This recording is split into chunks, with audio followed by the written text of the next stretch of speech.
Hoops, NorthJerseySports.com's original multimedia series talking all things North Jersey boys basketball. This is Season 2, Episode 10. I am Corey Doviak, and I have brought in the big guns for this week, that is for sure, starting with our in-house North Jersey basketball insider. He is Richie Ballgame. Barton, what's going on, Richie B? Oh, not much. Just watching hoops, talking hoops. Doesn't get any better than this. Hoops, hoops, hoops all the time here on NorthJerseySports.com. And we have a special guest analyst with us this week. We're going to talk the Bergen County Jamboree. We'll glance back at the quarterfinals that happened last weekend. We'll look ahead to the Final Four coming up this Sunday, which is going to be exciting.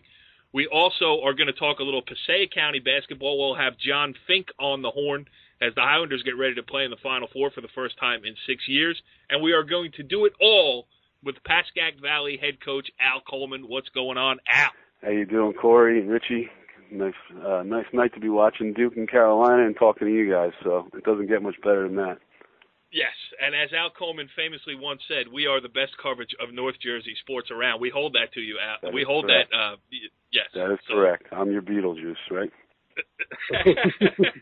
This is Beatles. Yeah. For all the Howard fans out there, they will understand that for sure. So, Al, before we get into the Passaic County stuff with John Finke, and before we break down Bergen County Jamboree basketball, let's talk a little bit about Pascack Valley here, because you guys are a good story. 0 seniors on your roster, came out of the gate struggling. Yep. Made a mad dash, qualified for the state tournament, won a game in the Bergen Invitational Tournament this past weekend against Pagoda. You're in the state tournament. You beat West Milford, which you'll get to get a laugh in with John Finke a little bit later on. But, give us a state of the Indians right now. Well, you know what? You hit the nail on the head. We knew it was going to be a growing year. It's kind of like giving your 16-year-old the keys to your new car and cringing every time they go out, hoping that they're not going to crash, but eventually you just got to let them go. And, these guys have done a great job just getting better and better. We struggled a little bit out of the gates, but as I said to the kids, I said, listen, teams are going to want to play us the first time, but as we get better, they're not going to want to play us the second time. And I think that's spoken to all the work they've put in practice and over the summer, and, I'm just really proud of their efforts, to be quite honest. What's been the difference? I mean, obviously, you're probably not kicking the ball out of bounds much anymore. You know what I mean? But has there been one guy who's come on, or just understand the team concept? What's been the biggest difference for you? You know what? I think it's been all of them. We only had one guy returning out of 12 that left, and Colin Dietrich's our leader, and Legend Dominguez has really stepped up and been the driving force behind us, and then. I could talk about Matt Vassal. I mean, he's one of the, best shooters I've ever seen, to be quite honest with you. And, he's a sophomore. We got 4 or 5 sophomores in the rotation. And, all of them, from John Pickenich to Eric Ziccarelli to, you name it, to Matt Donville, to Kyle McManus. And then we got Noah Baumgarten healthy, who we thought was going to start for us originally. And he had a double tear of his labrum and didn't get healthy until after surgery in January. So he's really come a long way, too. Yeah, and, we have Joe Del Buono is a co-host on this show this year, too. He runs the BIT, and this is what the BIT was made for. Teams like yourself, didn't make the Jamboree. It's a tough tournament to make, but a chance to play some tournament basketball, games that matter here. It's probably easy to rally the troops. You can say it's one and done. It's all that type of stuff. I mean, how important is the BIT to a program like yours that's, gaining experience and is going to be one to look out for from the jump next year? Not that you're not now. Yeah, I mean, but you're going to have. Go ahead. You hit the point. Gaining experience. And playing in the BIT gives us the tournament experience, and hopefully we'll be able to carry that with us to our first round game against Wayne Valley in a couple weeks. And we had a good game against Pagoda the other night, and they're obviously extremely well coached, as we all know. And we're fortunate enough to get by them, and now we have Ulta Pan for the third time. They blew us out the first night, and we lost a crushing one to them by 1 2 weeks ago. So kids are really looking forward to see how far they've come this Saturday. Richie, would you like to ask Al a question, or did he answer everything in fine fashion? He did answer pretty much everything. I was going to ask, what do you feel that the West Milford win was the turning point? Because you've been in a lot of games recently, the Ulta Pan game, the Bergenfield game. But to finish off one of those games, is that kind of, the moment for this crew where you're saying, hey, now we know we can not only be in these types of games, but win these types of games? Yeah, I mean, definitely the West Milford game was a litmus test for us, if you will. In going back, I think the Bergen Catholic game actually was a really good game for us. I mean, we were right there with them. And it got away from us a little bit in the third quarter, and we battled back. And I thought that showed our merit and our resolve. And with a couple minutes left in a 7-point game, we had the ball, and we just didn't make the plays necessary to compete at that level. And I think that actually just showed the character of my guys, and we were really happy with how we played that night. And I think that was the turning point for us personally, because it showed that we can play at a high level. We're just young and inexperienced, and games like that will build you towards the future. And the West Milford game, we just put it all together, and that's how we envision playing going forward. Yeah, Richie, how many games? I don't know, what do they call it? Tape, digital, whatever. How many stacks of scouting materials has Al Coleman amassed this year? What do you think? I mean, I've seen him, I think, in 160 games. He's everywhere. I mean, even in games where, I don't know, what was the game? The Ridgewood North Bergen game. I didn't even know it was at the middle school. I'd asked 6 different people. I show up, who's the first person I see? Al Coleman in the gym with that thing in his hands, or ready to record. Well, that was only because my son knew that they would be selling Swedish fish there, so he knew to go. He's my Swedish fish man. Basically is Swedish fish is the key to find where the good games are. Yeah, if you want to find out where me and my son are, and just look for the Swedish fish. How old is your son now, Al? He just turned 6. So do you start to hand over a little of the responsibility? I mean, he's not 5 anymore. Can he break down? Did he help you with Jay Mahoney's triangle and 2? Yeah, he is tandem in 3. I'll give you a quick story. We go out and play Ridgewood a couple of weeks ago, and we shoot 2 for 31 in the first half, just one of those nights. And then at halftime, they decide to pull him out of the stands, and they do a shooting contest where you got to make a layup, a free throw, and a jump shot from the top of the key. And he goes out and buries it in 3 seconds, in under 30 seconds. And I get home the next morning, and obviously it was a late night for me that night. And he says to me, "Well, Dad, I just want you to know, in 30 seconds I made more shots than your whole team did in the whole half." I said, "Thanks, bro, I appreciate it." And he goes, "You better start taking care of the basketball too while you're at it." So yeah, he knows the game. He comes to practice all the time, and it's only a matter of time before Ryan's. He's been on the bench. He was on the bench at the West Milford game, so that was the highlight. He's got to start putting food on the table now. Yeah. Sometimes if you saw the way my daughter Caroline eats, yeah, he does. One more thing I should mention, Al, before we move on to get John Finke on here. You guys are doing a good thing Thursday night. Pascack Hills, Pascack Valley, the sister schools. Yeah. Not much, I don't want to say rivals. A friendly rivalry, I would say. What's going on Thursday night between your 2 programs? Yeah, Thursday night we have the sorry, I don't mean to interrupt you. My battery's running low. Thursday night we have the juvenile diabetes fundraiser for research, and we've done it for a while now. And over the years, between that and autism, we raised over $20,000. And tomorrow night at 6 o'clock, we are playing Pascack Hills, and all the proceeds are going towards juvenile diabetes. So it's a great environment for the kids, and going towards a great cause. Yeah, absolutely. That's good stuff. It's a game that we may get out there and cover if we can spare the troops, but that sounds like one that I'd certainly be into. As long as I am allowed to shoot with my flash, I will make every effort to get over there and cover it. All right, let's switch gears now. Let's talk a little Passaic County Final Four basketball and welcome in an old friend of the show here.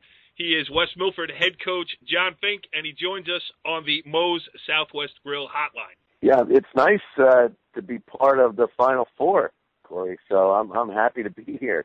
We have this is a holiday in West Milford right now. Really, and I was joking with you a little bit over the text message during the week where I said I covered the St. Joseph's win in the quarterfinals of the Bergen County Tournament, and it's like Champions Row up there in West Milford with the Doherty boys and you all headed to the Final Four. What's in the water up there? I don't know. It's been it might be all the snow on the ground. I'm not sure. We got nothing else to do but practice. Right. Yeah. What was I talking about? There's no water in West Milford. It's all ice. Come on. So And, I hate to do this to you, but, the special co-host for our Jambo Breakdown this week is Pascack Valley head coach Al Coleman, and your only loss since January 9th was against the Fighting Indians out of Pascack Valley, and now I bring Al on the show. I wasn't trying to sandbag you. It's just the way things worked out. Well, it's a pleasure to be on with you, Corey. I'm not sure about Al, but we'll let it go. Just don't need the yellow snow up in West Milford, all right, Tommy? Al runs a great program, and they came into our gym, and it's our only loss in our gym so far this year. So they should be really proud that they came in and were able to, dismantle us piece by piece that day. I don't know if it was dismantle. I don't know if we dismantle anybody, but the kids played a complete game that day, and we have a lot of respect for what John has done for so many years, and obviously his program is a staple in Passaic County and around North Jersey. So, we were very satisfied with how we played, and beating a team like West Milford on their home court is not an easy task by any means, but we were able to play well, and we took care of the ball, and I was proud of our guys because it was our backs were against the wall, as you know, trying to get in the state playoffs, and that kind of vaulted us into it, and we've been playing well since then, so I'm proud of the kids.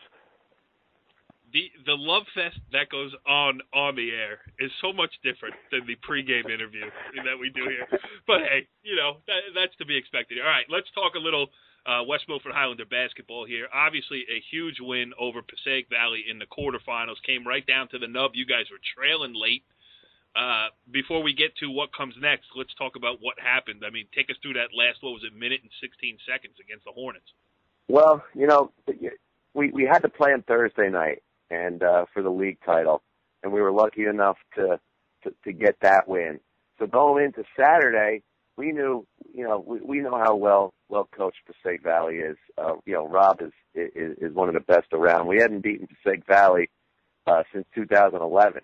And we beat them twice in 3 days. So, the second game was really a game of adjustments. We did some things that they were ready for, and then we had to adjust to what they changed, and they did a great job. And it came down to some mistakes at the end of the game, and a big shot by Mike Otero to seal the victory. You can't ask for a better ending for a high school basketball game. Obviously we like being on the winning side, but it was a great game throughout. It was really a well played game. Yeah, now, Al, you know West Milford intimately. You've played them. I mean, just talk about the problems that the Highlanders present here. I mean, Coach Finke just mentioned Otero. With Noah Basket, they have 6, 7, 8 guys that can hurt you offensively. I mean, it's got to be a nightmare for a coach to try to prepare for. Oh, it's a total nightmare. I mean, obviously it starts with Basket and Otero, and then the big kid Burke, I believe his name is, in the middle. He's come a long way.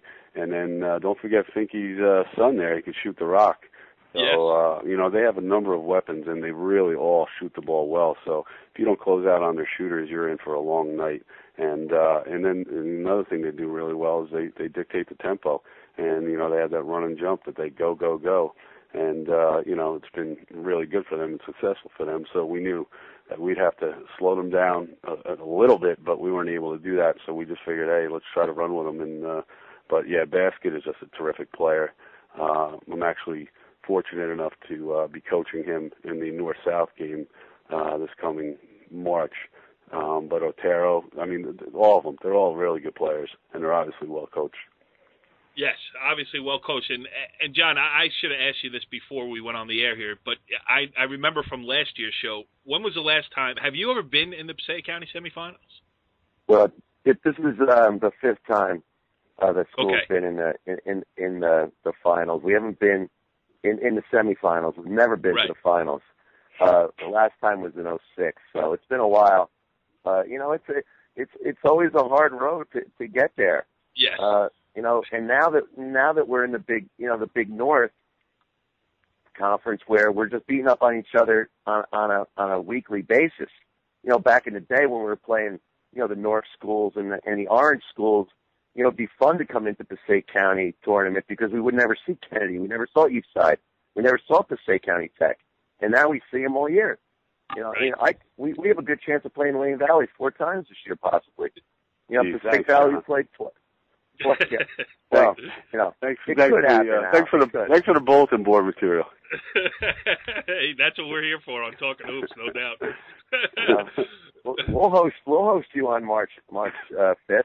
I don't want to come back up there. We'll see you next year. You come to our place next year. It will be fine. I'm sure we will. But John, I like. It doesn't happen often. No, it doesn't happen often. And like I was joking, it's a holiday right now. We got fan buses. We got kids planning their whole weekend around us going to the county semis. This is a big deal in West Milford right now. This is all anybody's talking about, and not just because it's us, but because our girls play right after us. So it's crazy. This is a big deal, and we're really, really excited about it. Unfortunately, we do have to run into East Side, which I'm sure is going to be a question that's going to come up in the next 30 seconds is how we're going to deal with them. But we're happy to be in the game, and we're going to give it everything we got. Yeah, I will just mention that 1 hour ago on Twitter, the Highlander Herd, which is your fan section, which I'm a big fan of your fan section, by the way. Yeah, she took a great picture. Right. I mean, well, it was easy because they were, they had a beach party going on in West Milford. It was a 12-degree night. I really had a good time up there. But they sent out a tweet 1 hour ago on the nose. Sign up in the AD's office to take a bus to the basketball games this Saturday so you don't have to drive there. Save gas and have fun. So, I mean, that is really the feeling going around in West Milford. But, Al, why don't you take us into the reality portion of it and ask John how he plans to attack this Eastside coach-to-coach here. Yeah, John, how do you plan on attacking them? Are you going to run with them, you sicko? Well, we've played 21 games this year. We're averaging 74 points a game. We've been in the 90s a couple times. We've been in the 80s numerous times. We don't know how to play we don't know how to play any way else. I know. I'm only kidding you. You do what you do. How are we going to go into literally one of the biggest games of the season and do something differently? We're going to run. We're going to run. We're going to hope to get open shots, and we're going to hope the ball goes in the hoop. And at the end of the day, we're hoping that, maybe, good things will happen to us and the score will look the right way. Maybe it'll be in the 80s. Maybe it might even be a little higher, depending on what we can do to stop them, because they're going to run just as much. I've seen them 3 times, and they're the fastest team we've seen all year. Yeah. So, I mean, how do you combat that? Listen, I think a big thing, and, this is Captain Obvious talking here, but rebounding the basketball is going to be huge, offensively and defensively. Well, rebounding the ball and the experience of our guards making good, simple passes against their zone or any type of pressure that they give us is going to be where it all starts. If we can't do those 2 basic things, forget all the other things about trying to stop them and are we going to double down on the post? Are we going to pack the zone in? Or forget all that other stuff. We have to rebound the ball, and we can't turn it over, and we have to hit our open shots. So those 3 things lead us to the other X's and O's that we're going to try to do to hopefully have a game plan in place defensively to stop them. We're going to press, maybe a little bit. Get up on them a little bit and maybe try to get a few easy baskets. But X's and O's wise, we'll have a game plan. But philosophy wise, we're not changing anything. Al, there is a pretty good head coach in your building over there in Hillsdale that talks all the time about passing the ball and catching the ball as the places to start when you're talking about high school basketball. Yes, it is. So that's going to be a key for West Milford. Anything you? Well, John, how about this? Let's look at the other side of the bracket. We'll use you as an analyst. You've seen Wayne Valley twice. Have you played Kennedy? We beat Kennedy at their place, 87-72. Okay, an emphatic yes. A few weeks ago, I say that because the other side of the bracket has 2 very good teams. Wayne Valley is as hot as any team right now. And we were lucky enough to play them, a week or so ago and beat them in their gym. And a couple days before that, we went to Kennedy and played them at full strength and really maybe had our best game of the year, scoring 87 points on their home court. So, they're both, and they had just played, and it was a nip and tuck game, and Saturday's going to be the same way. Kennedy's got a little advantage getting to play on their home court, but Wayne Valley is so hot right now, and they're so well coached, and they're feeling good about their style of game. I got a good feeling that I think Wayne Valley's going to be going to the finals on their home court. When was the last time a suburban school won the Passaic County title? You'd have to define what a suburban school would be. If you consider DePaul, it was a few years ago, with the miracle shot. Yes, that's right. But I think you mean someone like you, John. Yeah, well, how about this? A suburban public. I don't know. I don't know. TV? Yeah. Back in the day? I don't even know. I've been here 26 years, and it hasn't happened in my time here. So, that's long enough as it is.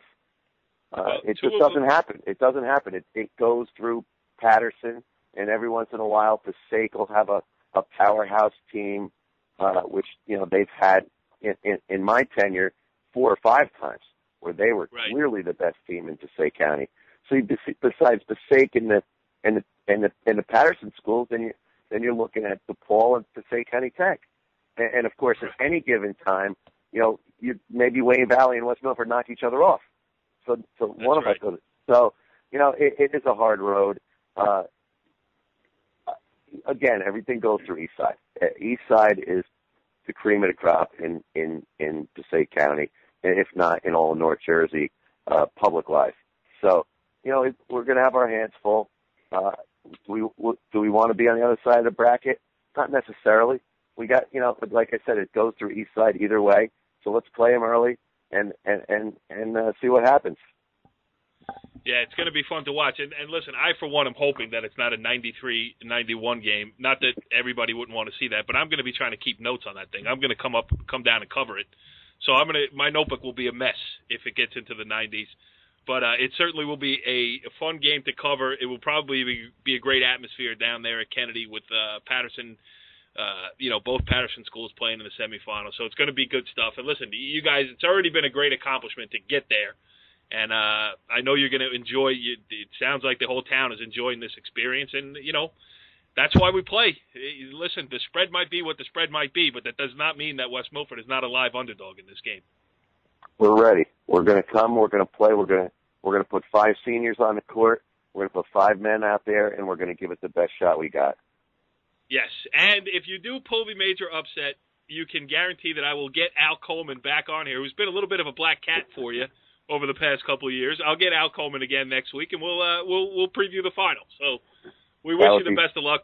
That'd be great. We wish you the best of luck. We always love having you on here on Talkin Hoops. We appreciate you taking the time. And, good things going on in West Milford basketball all over North Jersey. So congratulations on what you've done so far, and best of luck this weekend. Yeah, John, good luck this weekend, all right, man?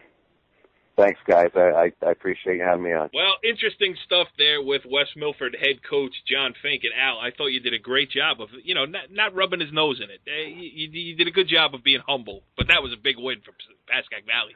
Now you can get it out in the open. Finke gone. No, John does a great job. It was actually a great game to watch.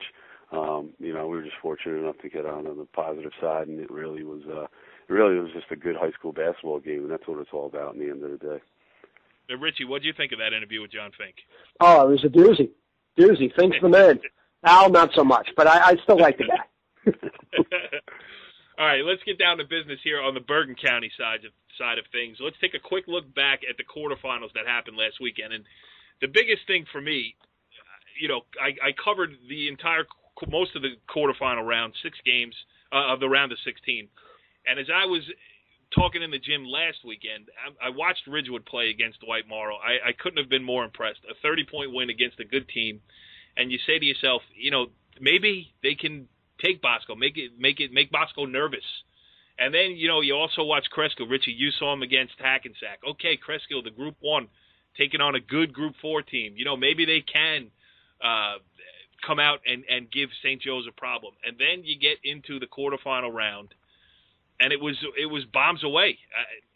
Listen, both of the big teams, St. Joe's and Don Bosco, shot lights out in the first quarter, which was going to make it, it was already a tough task for both of the underdogs going in. Then they come out and shoot the lights out. But, Al, what is it about? Is it experience? Is it, big lights? You've been in that round of the tournament. I mean, why does it seem like year after year that the favorites, i.e. the parochial schools, and you're a St. Joe's guy, they just come out and own that round of 8 round where they just don't let the underdog get in the game, really? Well, one word, Corey, talent. Well said, Al. I'm not going to beat around the bush. I mean, they're very talented, and Cresskill's a very good team, very disciplined, very well coached. And Ridgewood, I mean, they're a very disciplined team as well, and they got great pieces, and Mike Troy does a great job with them. I just think at the level that the parochials are at right now, it's kind of similar to in football. They're just at a different level. And, when you take a number of kids out of a public school system, it's, waters down the public school side a little bit. Cresskill's been able to keep their kids in town and have had great success, and so has Ridgewood. But at the same time, when not to sound sour grapes, but when you're getting kids from all over, and not to say they don't do a great job coaching, I have the utmost respect for Mike Doherty and Kevin DeVario and what they do. But they're just at a different level right now. They really are. Yeah, and the thing about it is, I mean, the gulf is widening. It's not because for all the reasons I said before. I watched Ridgewood against Dwight Morrow. Those are 2 public school teams, and Ridgewood looked great. And listen, Ridgewood is not that there's that many of them, but Ridgewood is Bergen County's best Group 4 school. Right. Bergenfield is one of Bergen County's best Group 3 schools. Cresskill is by far Bergen County's best Group 1 school, and really a player to make it all the way to Rutgers. I mean, it wouldn't shock anybody if they were playing in a Group 1 final. So, that being said, other than Bergenfield, the other 2 really didn't have a shot. I mean, Richie B., what's your take on this situation? Pretty much your take and Al's take, that when you have 5 kids that are matched up with 5 other kids, and one team is, may not be better at every spot, but they're close to it, and they could go 8-9 deep and have there be really no drop off. That's tough to combat. I mean, you have to really value every single. When you're a Group 1 or just a smaller team or an underdog team in that scenario, you have to value every single possession, every single box out, every single open shot. And when you fall behind early and you find yourself playing catch up, it's tough emotionally to come back from, because even if you get back in the game, like Bergenfield fought hard for the better part of 24 minutes, 26 minutes, and all of a sudden they look up at the final score and they lose by 14. Right. To get that energy and that execution for 32 minutes is really tough to do when you're generally playing 5 or 6 kids. It's a lot. It reminded me, the Bergen Catholic Bergenfield game reminded me a lot, and Richie, I don't know, Al can relate to this, but Richie, you and I certainly can. When Nia Reed or Ariel Scott in volleyball, when IHA had them, there were just 5 or 6 or 10 points in a game. You started in a 10-0 hole because there was going to be those 10 points where they just went up over everybody else and pounded the ball. There's nothing you can do about it. They're getting those points because they're better than everybody else. You look at Bergen Catholic, I mean, the kid Pierre Francesco Oliva is a legitimate 6'8". He can handle the ball. He can pull the defensive rebound, run the floor, pull up for a three-pointer off the dribble, or he can make a pass, and if somebody misses a shot, he can follow up dunk. Like, hey Al, how do you match up with that? You don't. You hit the nail on the head. I mean, Bergenfield, perfect example is Bergenfield's 5 or 6 guys. The top 5 against Bergen's top 5, and you're saying, okay, they match up okay. But once you get to 6 through 9, Bergen's running 6, 7, 8, 9, 10 guys at you, and Marty's pulling 1, at best 2 kids off the bench. It wears you down. So you literally have to be perfect. And they were right there every step of the way, and a couple bounces go their way, and it might have been a different story. But you hit the nail on the head. It's that 6, 7, 8, 9, 10 guys. Yeah, and the other game that we should mention here is, okay, so you got the 3 big non-publics are left. Bosco as the number 1 seed, and then you got a Bergen Joe's rematch in the semifinals, and that's going to be fun. Listen, now that the tournament shrinks to 4 teams, now everybody's on the same footing, so it's going to be a good final 3 games here. The one, the one team that we haven't talked about is Teaneck, and again, Ramapo, also one of the best Group 3 schools in Bergen County, on the big court. Teaneck, the 4-time defending champion, and Al, were you surprised at?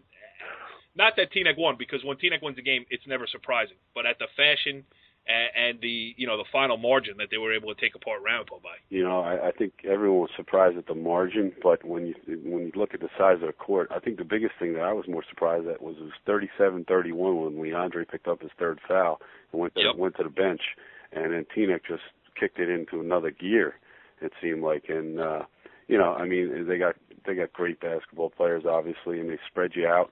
And if you make a mistake, they're going to punish you. I mean, we saw it last night against them. We cut a 20-point lead down to 9. We had the ball, and you blink an eye, and they just reeled off a 6-0 run like it was nothing.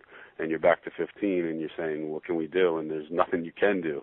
You just got to hope. You just got to basically hope they don't shoot the ball well, and you can get back in transition and level them off, and don't turn the ball over and be able to pound it inside, which I think Bosco may have to do.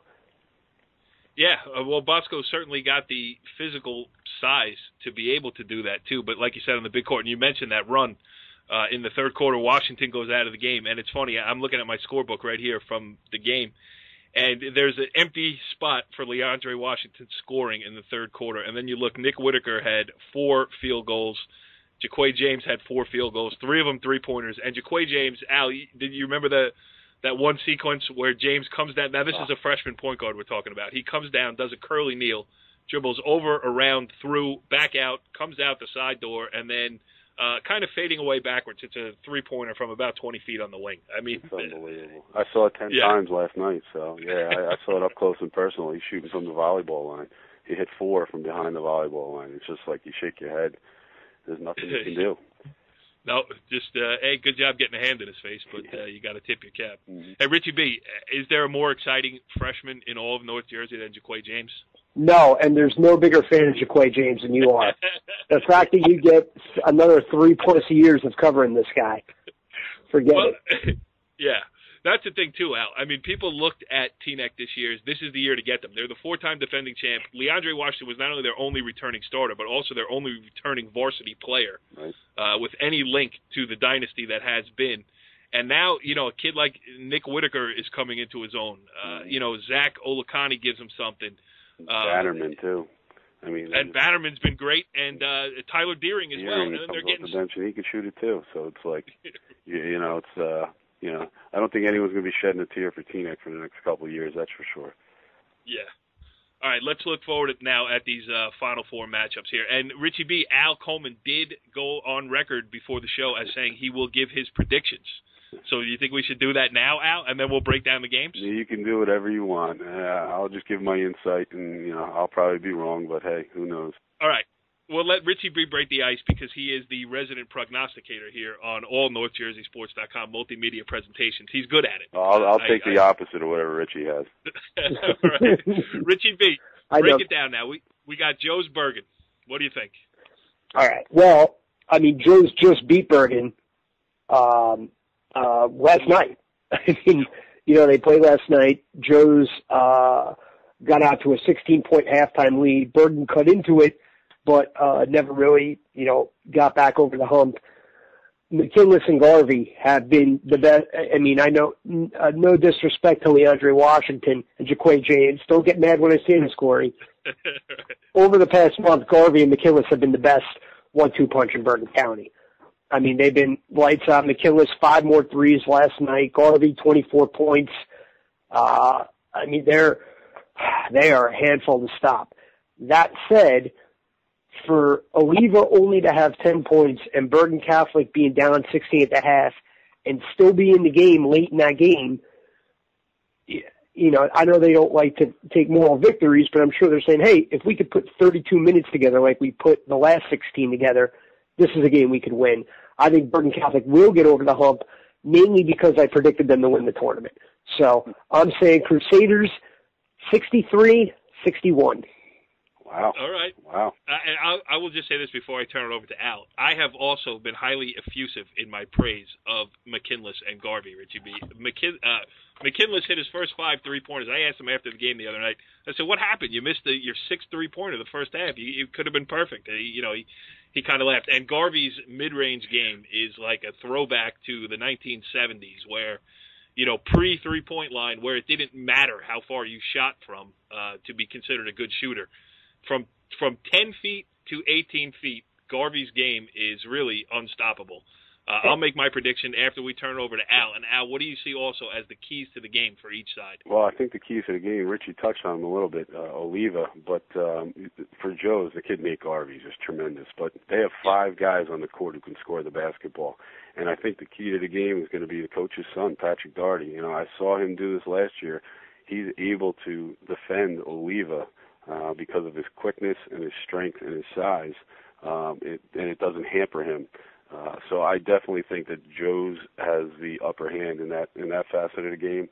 I just think Joe's has too much firepower, and I'm going to go with Joe's in that game by about 8 to 10. Yeah, and I'll second that because the one thing that was lost in the Bergenfield win, it was Oliva was unbelievable. He had 29 points. Salem, great in a supporting role for them, but they haven't been able to establish, at least in the games that I've seen, that consistent third scorer. Exactly. And I think you're going to need that against St. Joe's because you're not going to be able to just, if Oliva gets 30 and Salem gets 20, that's still 50. Right. And St. Joe's is going to score more than 50. So I think for those reasons as well, I'm going to go with St. Joe's in that game. All right, so now let's move on, and we'll use the same formula. Richie B., as our friend Greg Mator say, initial thoughts on Don Bosco Prep against Teaneck. Well, Teaneck's already beaten them. I mean, Bosco, let's face it, Bosco wins a lot of games in the Jambo before they even get on the court. Just from the intimidation factor, and then if they get out to a quick start, they just feel like, oh, here we go again, another win, and there's no nervousness at all. Teaneck is, let's face it, they're the 4-time defending champ, and they have a chip on their shoulder. And that's an interesting, as we've talked about. They didn't like being the 5 seed coming in. I mean, that's for sure. Yeah, and that's kind of been their mantra. I mean, let's face it, Ramp was a good team, and they pretty much dismantled them in the second half. I think right now, it's tough to say. Bosco is so big and so athletic, but Teaneck's just that hot team, and I'm going to say Teaneck. I think they're going to close it out with some free throws late. Teaneck, 77. Don Bosco, 72. Wow. All right, Al. I hate agreeing with Richie Barton, but welcome to my nightmare. I'm going to have to hedge my bet here somewhere. You know what? I agree. I love Don Bosco's personnel, and I think they're extremely disciplined, and they have the inside game to really, try to keep Teaneck out of transition. I do think you're going to have any success against Teaneck, you got to post the guards up. You really do, and you can't let them get out in transition.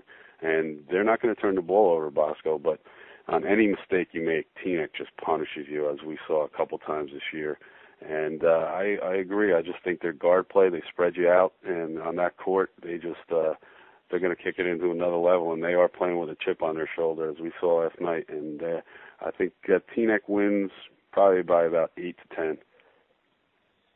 Yeah, well, I'm going to make it a clean sweep here. And again, I have the utmost respect for Don Bosco Prep. I mean, they played unbelievably well in their last outing against a good team, against a good Ridgewood team, but they took them out of the game early. And second half, Ridgewood was able to make a run. They were able to get up and down the floor. I asked Mike Troy after the game if it was maybe tightness or, where they just didn't come out and play as well as they could have in the first half. He didn't agree. He just thought it was the fact they got out-rebounded 20-4 in the first half, which certainly was going to be a factor. But I think part of that was the nerves of catching up to the speed of Don Bosco Prep, seeing Iron Men across their chest. I mean, all that type of thing. Teaneck is going to have none of that. I saw Teaneck fall behind 16-3 against Ramsey, and Jaquay James was clapping his hands like he was up by 30. So confidence, not a problem for Teaneck. Intimidation, not going to be a problem for Teaneck. And when I talked to Kevin DeVario after the Bosco win the other day. I asked him briefly about Teaneck, and he said the crazy thing about Leandre Washington and Jaquay James is they don't seem to get tired. Right. I mean, they run up and down the floor. It's not like you can wear them out and hope, that they're going to struggle through the last 4 minutes of either half. They both seem to thrive on the extra work that they get in the bigger floor. So I think for all of those reasons, and just the big floor being a big one where they're going to have a lot more room to operate, the only caveat being if Bosco can dominate the defensive and offensive glass, and that's always a key in tournament basketball, maybe they take the air out of the ball a little bit. I'm not sure. But if I had to put money down, and I would never bet on a high school sporting event, but I would certainly take Teaneck probably in that 6 to 8 point range as well. And again, Teaneck was brilliant from the free throw line in the fourth quarter against Round Paul the other day too, which left them no chance to get back in the game. Washington was 7 of 10, and as a team they only missed 4 out of I think 18 or 19. So right. Teaneck knows how to close out a game, and I think that the reigning Bergen County champions will certainly get to the final and see if they can make it 5 in a row. It's crazy. And as much as offensive boards, you got to get back. I mean, as much as you might want to hit the boards, you just got to get back. Well, that's the thing, too. Coaching, you got pawns. Do you move them up the board or you move them back down? You know what I mean? I'll take all 5 and move them back against Teaneck. Yeah, me too. That's it here. Talkin Hoops. Al Coleman, our special guest host for this weekend. Certainly, Pascack Valley Indians are playing much better as of late. I'm glad we got you on here to get your insight and breaking down some of this tournament stuff here. And you got a lot of good things in front of you, too, for the rest of the season. We're excited, and I appreciate you guys having us on. And, as I said, you guys are the best. And I stand by that until I'm corrected. Say it slowly and clearly so I can pull it out and use it for future. Good stuff, Al. All right, thanks brother. guys. I appreciate it. Follow the leader.